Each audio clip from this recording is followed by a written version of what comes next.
तो नमस्कार मेरे प्यारे बच्चों, स्वागत है आपके अपने YouTube channel the PCM vision में।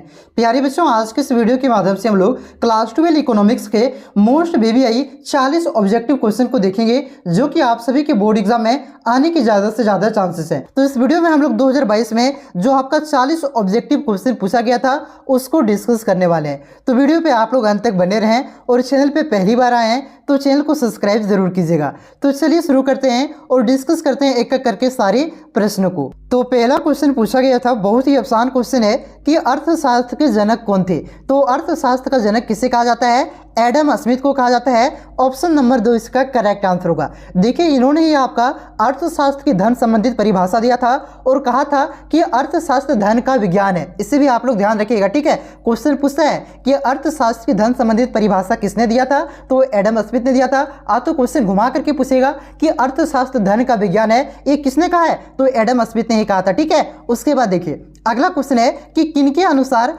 अर्थशास्त्र मानव कल्याण का विज्ञान है? तो किसके अनुसार? मार्शल के अनुसार आपका अर्थशास्त्र मानव कल्याण का विज्ञान है। यह परिभाषा आपका मार्शल ने दिया था। ऑप्शन नंबर 1 इसका करेक्ट आंसर होगा। देखिए, क्वेश्चन पूछ सकता है कि किनके अनुसार अर्थशास्त्र चयन का विज्ञान है। तो याद रखिए, चयन का अगर पूछे तो रॉबिन्सन क्या हो जाएगा? रॉबिन्सन ने कहा था कि अर्थशास्त्र चयन का विज्ञान है। उसके बाद देखिए अगला क्वेश्चन पूछा गया था कि निम्नलिखित में से कौन उत्पत्ति का साधन नहीं है? तो देखिए पहला ऑप्शन है आपका भूमि। भूमि आपका उत्पत्ति का साधन है। श्रम भी आपका उत्पत्ति का साधन है।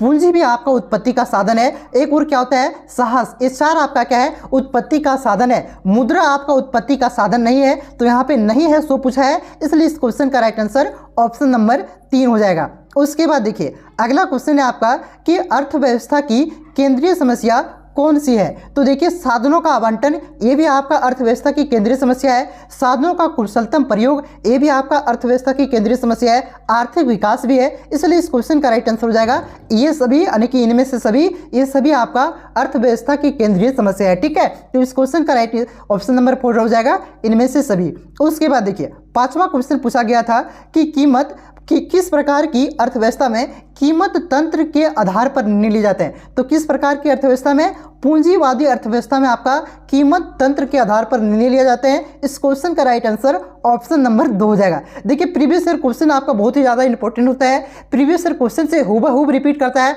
तो उसी से रिलेटेड क्वेश्चन देता है। तो उससे रिलेटेड क्वेश्चन भी मैं आपको बताते चल रहा हूँ ताकि आप सभी को एग्जाम में किसी भी प्रकार का दिक्कत नहीं हो, ठीक है। और ये आपका आर्ट्स और साइंस कॉमर्स तीनों के लिए, मतलब आपका इंपॉर्टेंट तीनों स्ट्रीम के लिए, ठीक है। उसके बाद देखिए अगला क्वेश्चन पूछा गया था कि उस वक्र का नाम बताएं जो आर्थिक समस्या को दर्शाता है। तो उस वक्र को क्या कहते हैं? जो आर्थिक समस्या को दर्शाता है उसे उत्पादन संभावना वक्र कहते हैं। ऑप्शन नंबर 4 इसका करेक्ट आंसर हो जाएगा। देखिए मैं यहाँ पे फिगर बना देता हूँ। उत्पादन संभावना वक्र किस प्रकार का होता है? तो इस प्रकार से आपका उत्पादन संभावना वक्र होता है। ये मूल बिंदु को और क्या होता है? तो मूल बिंदु यहाँ पे ये हो गया, मूल बिंदु को ये आपका नतोदर होता है। तो इसे दूसरे शब्दों में अवतल कहा जाता है। ये मूल बिंदु को और अवतल तो नतोदर होता है, इसे भी आप लोग ध्यान रखिएगा, ठीक है। उसके बाद अगला क्वेश्चन है कि गोसेन का प्रथम नियम कौन सा है? तो देखिए गोसेन ने आपका 2 नियम दिया था।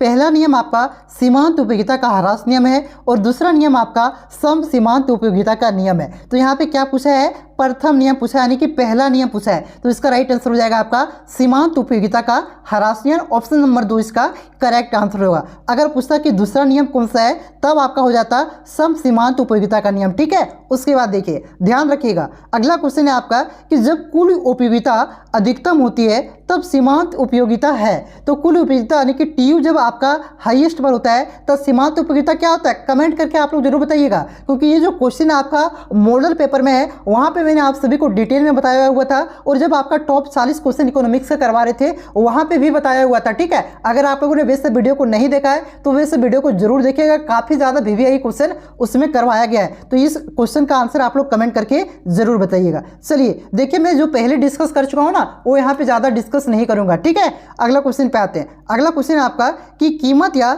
बजट रेखा की ढाल होती है। तो कीमत रेखा या तो बजट रेखा की ढाल को किससे दर्शाया जाता है? तो -PX/P PY से दर्शाया जाता है। यही होता है आपका कीमत या बजट रेखा की ढाल। तो कौन से ऑप्शन में है? ऑप्शन नंबर 1 में है। ऑप्शन नंबर 1 इसका करेक्ट आंसर होगा। ये माइनस इसलिए दिया जाता है क्योंकि जो आपका देखिए बजट रेखा तो कीमत रेखा की जो होती है ढाल इस प्रकार से होता है, ये ऊपर से नीचे आता है यानी कि ऋणात्मक होता है, तो नेगेटिव स्लोप होता है, इस वजह से यहाँ पे माइनस दिया जाता है, नेगेटिव का चिन्ह दिया जाता है। ठीक है, उसके बाद देखिए अगला क्वेश्चन है आपका कि उपयोगिता का क्रमवाचक सिद्धांत किसने दिया था? तो क्रमवाचक पूछा जा रहा है, तो क्रमवाचक का सिद्धांत किसने दिया था? हिग्स एवं एलन ने दिया था। ऑप्शन नंबर 2 इसका करेक्ट आंसर होगा। अगर पूछता कि गणनावाचक सिद्धांत किसने दिया था? तो गणनावाचक सिद्धांत आपका मार्शल ने दिया था, उपयोगिता के गणनावाचक सिद्धांत को। ठीक है, तो अगर पूछे तो इसे भी आप लोग ध्यान रखिएगा। क्रमवाचक सिद्धांत आपका हिग्स एवं एलन ने और गणनावाचक सिद्धांत आपका मार्शल ने। उसके बाद देखिए अगला क्वेश्चन है कि सीमांत उपयोगिता के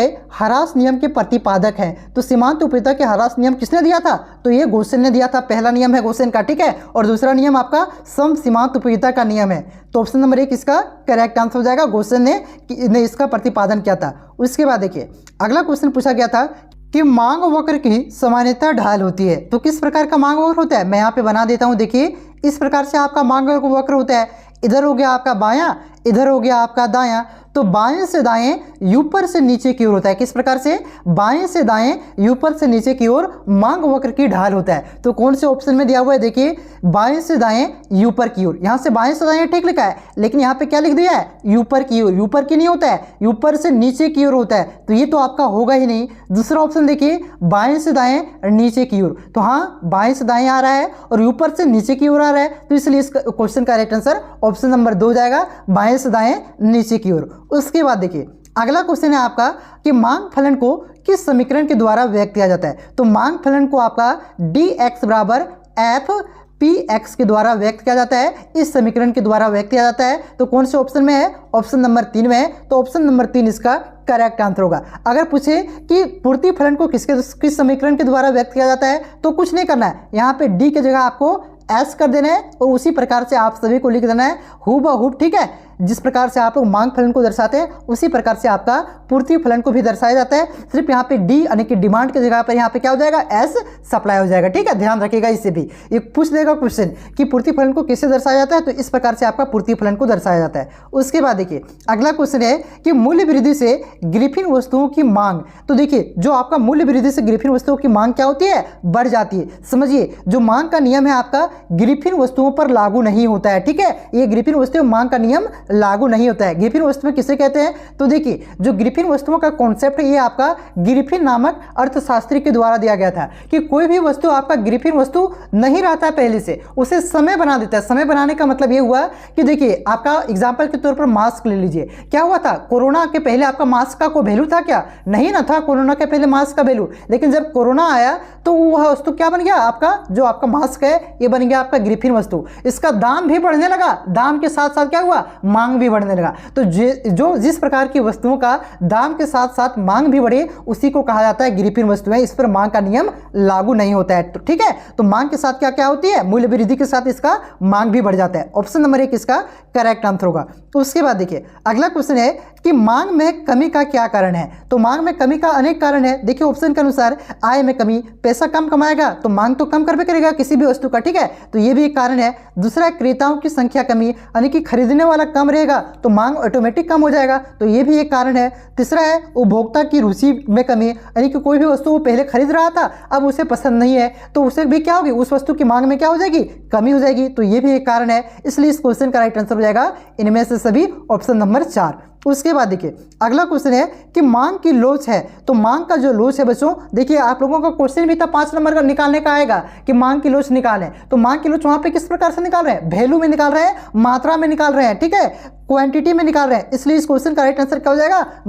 मात्रात्मक। ठीक है, अगर पूछता का मांग का नियम क्या है तो मांग का नियम आपका गुणात्मक है। यहाँ पे पूछा मांग की लोच, तो मांग की लोच आपका क्या है? मात्रात्मक है। ठीक है, उसके बाद देखिए अगला क्वेश्चन है आपका कि विलासिता वस्तुओं की मांग होती है। तो विलासिता वस्तुओं की जो मांग होती है वो अत्यधिक लोचदार होती है। ऑप्शन नंबर 3 इसका करेक्ट आंसर होगा। विलासिता वस्तुओं का मतलब हुआ जिसे सोना, चांदी, गाड़ी, मोबाइल, ये सब क्या है, ये सब आपका विलासिता वस्तु है, ठीक है। इसकी जो मांग की लोच होती है वो अत्यधिक लोचदार होती है। ऑप्शन नंबर 3 इसका करेक्ट आंसर होगा। अगर पूछे कि आवश्यक वस्तुओं की मांग की लोच क्या होती है, तो मांग क्या होती है, तो ये पूर्णतः बेलोचदार होता है, ठीक है। मतलब इसमें कि दाम में कुछ भी परिवर्तन हो जाए, दाम बढ़ जाए या तो घट जाए, उसका मांग उतना ही रहता है। जिसे आपका दवा हो गया, एग्जाम्पल के तौर पर नमक हो गया, नमक का दाम बढ़ा देगा तो यूज करना छोड़ दोगे क्या, नहीं ना, उतना ही यूज करोगे जितना पहले ही यूज करता था, ठीक है। तो इसकी जो मांग की लोच होती है, तो मांग होती है आपका पूर्णतः बेलोचदार होती है, यानी कि ईडी बराबर आपका 0 होता है, ठीक है। उसके बाद देखिए अगला क्वेश्चन है आपका कि आवश्यक वस्तुओं की मांग की लोच होती है।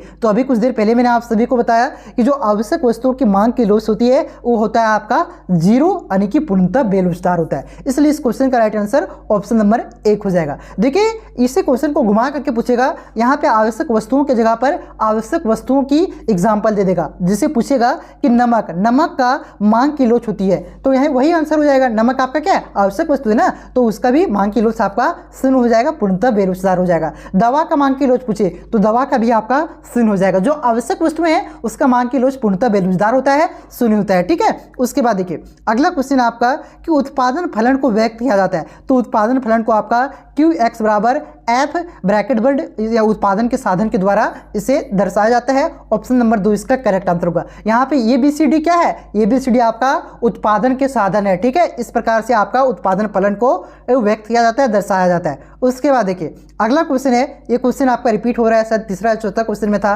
कि निम्न में से कौन उत्पत्ति का साधन नहीं है। तो ये आपका मुद्रा उत्पत्ति का साधन नहीं है, ठीक है। चलिए आते हैं अगले क्वेश्चन की ओर। अगला क्वेश्चन है कि परिवर्तनशील अनुपात का नियम संबंधित है। जो आपका परिवर्तनशील अनुपात का नियम है ये आपका अल्पकाल से संबंधित है। ऑप्शन नंबर 1 इसका करेक्ट आंसर होगा। शायद मॉडल पेपर में ये क्वेश्चन था। उसके बाद देखिए अगला क्वेश्चन है आपका कि उत्पादन में वृद्धि के साथ साथ कुल लागत एवं कुल स्थिर लागत का अंतर। तो उत्पादन में वृद्धि करने से कुल लागत और जो कुल स्थिर लागत होता है इसके बीच का जो अंतर होता है वो बढ़ते जाता है, ठीक है। ऑप्शन नंबर 2 इसका करेक्ट आंसर होगा। अगर पूछे कि उत्पादन में कमी के साथ साथ क्या होता है, तो उत्पादन में कमी करने से कुल लागत और कुल स्थिर लागत के बीच का अंतर कम होता है, इससे ध्यान रखिएगा।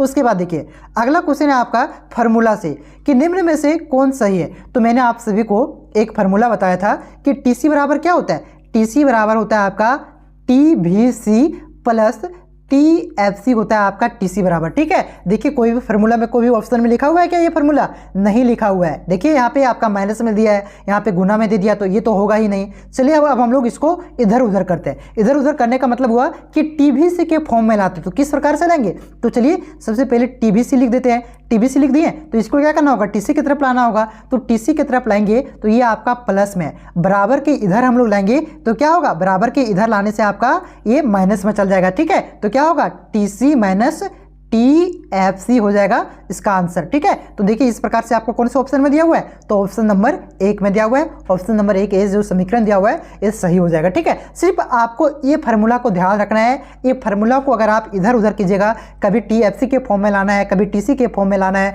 कभी TVC के फॉर्म में लाना है, इसी प्रकार से आपका वहाँ पे ऑप्शन में दिया हुआ रहेगा। ये फार्मूला डायरेक्ट नहीं दिया हुआ है। इसको अगर आप ध्यान में रखिएगा ना तो आराम से बना लीजिएगा। चलिए आते हैं अगले क्वेश्चन की ओर। देखिए अगला क्वेश्चन है आपका कि उत्पादन की 5 इकाइयों की औसत स्थिर लागत। औसत स्थिर लागत का मतलब ये हुआ कि जो आपका AFC यानी कि एवरेज फिक्स्ड कॉस्ट कितना दिया हुआ है, एवरेज फिक्स कॉस्ट आपका 20 दिया हुआ है, ठीक है। उत्पादन की 5 इकाइयों का औसत परिवर्ती लागत। परिवर्ती लागत का मतलब क्या हुआ कि ये ABC बराबर आपका कितना दिया हुआ है, 40 दिया हुआ है। ये दो आपका डेटा दिया हुआ है। पूछ रहा है कि औसत लागत क्या होगा, यानी कि AC क्या होगा, सो आपसे पूछ रहा है। तो AC बराबर क्या होता है, AC बराबर आपका होता है AFC प्लस क्या होता है, ABC होता है, ठीक है। तो देखिए AFC का वैल्यू 20 दिया हुआ है तो यहाँ पे 20 बैठा देते हैं। ABC का वैल्यू आपका यहाँ पे 40 दिया हुआ है तो यहाँ पे 40 हम लोग क्या करते हैं, यहाँ पे 40 बैठा देते हैं, ठीक है। तो देखिए कितना हो जाएगा AC बराबर, यानी कि औसत लागत एवरेज कॉस्ट। AC का मतलब क्या हुआ, एवरेज कॉस्ट। एवरेज का मतलब क्या, औसत, और कॉस्ट का मतलब क्या होता है, लागत। तो AC बराबर आपका क्या हो जाएगा, 20 प्लस 40 मतलब 60। तो 60 किस में दिया हुआ है, ऑप्शन नंबर 4 में दिया हुआ है। ऑप्शन नंबर 40 का करेक्ट आंसर होगा। समझ में आ गया। चलिए आते हैं अगले क्वेश्चन की ओर। देखिए अगला क्वेश्चन क्या है कि फर्म का लाभ निम्नलिखित में से किस शर्त को पूरा करने के लिए पर अधिकतम होगा, यानी कि फर्म अधिकतम लाभ की स्थिति में क्या क्या कंडीशन होता है अधिकतम लाभ के लिए। तो इसका दो कंडीशन होता है, क्या एक होता है आपका MR बराबर MC होना चाहिए, यानी कि मार्जिनल रिवेन्यू बराबर क्या होना चाहिए, मार्जिनल कॉस्ट होना चाहिए। और दूसरा कंडीशन होता है आपका MC की जो वक्र है वो MR की जो वक्र है उसे नीचे से काटे। ये दो कंडीशन होता है, ठीक है, तभी फर्म को अधिकतम लाभ की प्राप्ति होती है। ये जो दो कंडीशन पूरा होता है, तो ये दोनों इसका करेक्ट आंसर होगा, इसलिए ऑप्शन नंबर 3 इसका करेक्ट आंसर होगा, 1 और 2 दोनों। उसके बाद देखिए पूर्ण प्रतियोगिता में क्या कंडीशन होता है, पूर्ण प्रतियोगिता में आपका एवरेज रिवेन्यू बराबर क्या होता है, मार्जिनल रिवेन्यू, यानी कि जो आपका औसत आगाम बराबर क्या होता है, सीमांत आगाम, ठीक है। तो ऑप्शन नंबर 1 इसका करेक्ट आंसर होगा। अगर पूछे कि एकाधिकार में, तो एकाधिकार में क्या होता है, एकाधिकार में आपका क्या होता है, AR बड़ा होता है MR से, ठीक है। इसे आप लोग ध्यान रखिए, यहाँ पे दे देगा कि एकाधिकार में तब क्या हो जाएगा, तब हो जाएगा AR बड़ा हो जाएगा MR से, ये वाला हो जाएगा, ठीक है। तो ध्यान रखिए क्वेश्चन में क्या पूछ रहा है उसको आपको ध्यान देना है। देखिए जितना भी रिलेटेड पॉइंट बन रहा है ये सारा मैं आप सभी को बताते चल रहा हूँ ताकि आप लोगों को एग्जाम में एक भी क्वेश्चन नहीं छूटे। और मैं दावा के साथ कहता हूँ कि ये 40 इकोनॉमिक्स में अगर आप मेरा सारा वीडियो देख लीजिएगा ना तो 40 में आपका 38 कहीं नहीं जाएगा, 40 में 38 कहीं नहीं जाएगा, ठीक है। तो सारा वीडियो आप लोग जरूर देखिएगा। मॉडल पेपर का सोल्यूशन नहीं देखे हैं तो उसको आप लोग जरूर देखिए, क्योंकि मैं सारा कुछ मैंने डिटेल में बहुत ही अच्छी तरह से बताया हुआ था। उसके बाद देखिए अगला क्वेश्चन आपका कि किस बाजार में AR वक्र X अक्ष के समांतर होता है। तो देखिए ये आपका होता है पूर्ण प्रतियोगिता बाजार में, क्या अक्ष में होता है, पूर्ण प्रतियोगिता बाजार में आपका जो होता है वो AR, पूर्ण प्रतियोगिता में क्या होता है, ये AR बराबर क्या होता है, MR, ठीक है। तो AR MR ये आपका X अक्ष के समांतर होता है, ठीक है। तो पूर्ण प्रतियोगिता इसका करेक्ट आंसर होगा। और पूर्ण प्रतियोगिता में एक और कंडीशन होता है, AR बराबर MR बराबर क्या होता है, किसी भी वस्तु का प्राइस होता है, ठीक है। मतलब वहां पे क्या होता है, AR बराबर MR बराबर क्या होता है, यही प्राइस होता है, ठीक है। और तीनों AR और MR की राखा दोनों आपका लगभग एक ही होता है, एक ही लाइन में जाता है, इसलिए ये दोनों बराबर होता है, ठीक है। तो यहाँ पे पूर्ण प्रतियोगिता में आपका ये हो गया है X अक्ष के समांतर होता है। ऑप्शन नंबर 1 इसका करेक्ट आंसर होगा। उसके बाद देखिए फर्म के अंतिम संतुलन की दशा क्या है। तो अभी कुछ देर पहले मैंने बताया कि फर्म के संतुलन के लिए दो कंडीशन होता है। पहला कंडीशन क्या होता है कि MR बराबर क्या होना चाहिए, MC होना चाहिए। दूसरा कंडीशन क्या होता है कि जो MC का वक्र है वो MR के वक्र को क्या नीचे से ऊपर जाते हुए काटना चाहिए, ठीक है, नीचे से ऊपर जाते हुए काटना चाहिए, नीचे से काटना चाहिए, ठीक है। तो ये कौन सा ऑप्शन में दिया हुआ है, ऑप्शन नंबर 2 में दिया हुआ है कि MC का जो वक्र है आपका MR के वक्र को नीचे से काटता है, तो यही आपका फर्म के संतुलन की दशा होता है। ऑप्शन नंबर 2 इसका करेक्ट आंसर होगा। उसके बाद देखिए अगला क्वेश्चन है आपका कि वस्तु की पूर्ति के निर्धारक घटक कौन है। तो यानी कि वस्तु की पूर्ति को प्रभावित करने वाले कौन कौन से घटक हैं। तो वस्तु का कीमत जितना ज़्यादा बढ़ेगा पूर्ति उतनी ज़्यादा होती है, ठीक है। मांग नहीं, पूर्ति पूछा जा रहा है। वस्तु की कीमत और पूर्ति में क्या होता है, आपका डायरेक्ट संबंध होता है, यानी कि जब वस्तु की कीमत बढ़ेगा तो पूर्ति भी क्या होगी, ज़्यादा होता है, ठीक है। तो ये आपका निर्धारक घटक है। उसके बाद संबंधित वस्तु का कीमत, ये भी आपका निर्धारक घटक है। और उत्पादन के साधनों में कीमत, उत्पादन के साधनों में क्या होगी, कीमत में कमी होगी तो पूर्ति क्या होगी, उतना ही ज़्यादा होगा, ठीक है। तो ये सभी इसका घटक है, इसलिए इस क्वेश्चन का राइट आंसर ऑप्शन नंबर 4 हो जाएगा, इनमें से सभी। चलिए आते हैं अगले क्वेश्चन की ओर। अगला क्वेश्चन आपका स्टेटमेंट है कि पूर्ति अपनी मांग स्वयं उत्पन्न करती है। यह कथन किसका है। तो ये जो कथन है आपका, ये कथन आपका जेबीसी का है। जेबीसी ने ही कहा था कि जो पूर्ति है अपनी मांग स्वयं उत्पन्न करती है, ठीक है। ऑप्शन नंबर 1 इसका करेक्ट आंसर होगा। चलिए आते हैं अगले क्वेश्चन की ओर। उसके बाद अगला क्वेश्चन है कि ES बराबर 0 का अर्थ है पूर्ति की लोच, यानी कि पूर्ति की लोच में ES बराबर 0 आ जाए तो वो कैसा पूर्ति का लोच होगा, तो उसे कहा जाता है पूर्णतः बेलोचदार पूर्ति का लोच, ठीक है। ऑप्शन नंबर 2 इसका करेक्ट आंसर होगा। देखिए इससे रिलेटेड क्वेश्चन एक बोर्ड एग्जाम में फिक्स आएगा। यहाँ पे दे दिया है ES बराबर 0, अगर दे दे कि ES बराबर 1 रहे तब पूर्ति का लोच क्या कहलाएगा, तब उसे कहेंगे इकाई के लोचदार, ठीक है। उसे क्या कहेंगे, इकाई का लोचदार। अगर ES बराबर क्या दे दे, इन्फिनाइट दे दे, तब पूछे कि पूर्ति की लोच क्या होगा, तब उसे कहा जाता है पूर्णतः लोचदार। क्या कहा जाता है, पूर्णतः लोचदार कहा जाता है। अगर ES दे दे क्या, 1 से बढ़ा दे दे, अगर 1 से बढ़ा दे दे तब उसे क्या कहेंगे, तो उसे कहा जाता है सापेक्षिक लोचदार। क्या कहा जाता है, सापेक्षिक लोचदार कहा जाता है। अगर ES बराबर क्या दे दे, ES बराबर आपका 1 से कम दे दे, क्या दे दे, 1 से कम दे दे, तो इस कंडीशन में क्या कहा जाता है, सापेक्षिक बेलोचदार। क्या कहेंगे, सापेक्षिक बेलोचदार। इससे एक क्वेश्चन फिक्स आएगा, ठीक है। ES बराबर जब 0 हो तो उसे पूर्णतः बेलोचदार, ई एस बराबर 1 हो तो उसे क्या कहेंगे, उसे सापेक्षिक लोचदार अथवा इकाई लोचदार कहेंगे। ठीक है, अगर ई एस बराबर इन्फिनाइट हो तो उसे क्या कहेंगे, पूर्णतः लोचदार कहेंगे। अगर ई एस जो आपका है 1 से बड़ा हो जाए तो उसे सापेक्षिक लोचदार कहेंगे। अगर ई एस 1 से छोटा हो जाए तो उसे सापेक्षिक बेलोचदार कहेंगे। ठीक है, इसे आप लोग रट लीजिए। उसके बाद देखिए अगला क्वेश्चन आपका फार्मूला से कि पूर्ति लोच की माप किस सूत्र से ज्ञात किया जाता है। तो पूर्ति की लोच किस सूत्र के द्वारा ज्ञात किया जाता है, तो अकॉर्डिंग टू ऑप्शन आपका ऑप्शन नंबर 1 हो जाएगा डेल्टा क्यू एस बटा क्यू भागा डेल्टा पी बटा पी से। इस फार्मूला से आपका पूर्ति की लोच को ज्ञात किया जाता है। ऑप्शन नंबर 1 इसका करेक्ट आंसर होगा। देखिए एक और इसका फार्मूला होता है डेल्टा क्यू बटा delta P into P by Q, ये फार्मूला होता है। ठीक है, इसी फार्मूला को इधर उधर करके ये फार्मूला लाया गया। ठीक है, तो ये तो आपका ऑप्शन में नहीं है, तो इसी को उधर उधर करके ये फार्मूला लाया गया है, इसलिए इस क्वेश्चन का राइट आंसर ऑप्शन नंबर 1 हो जाएगा।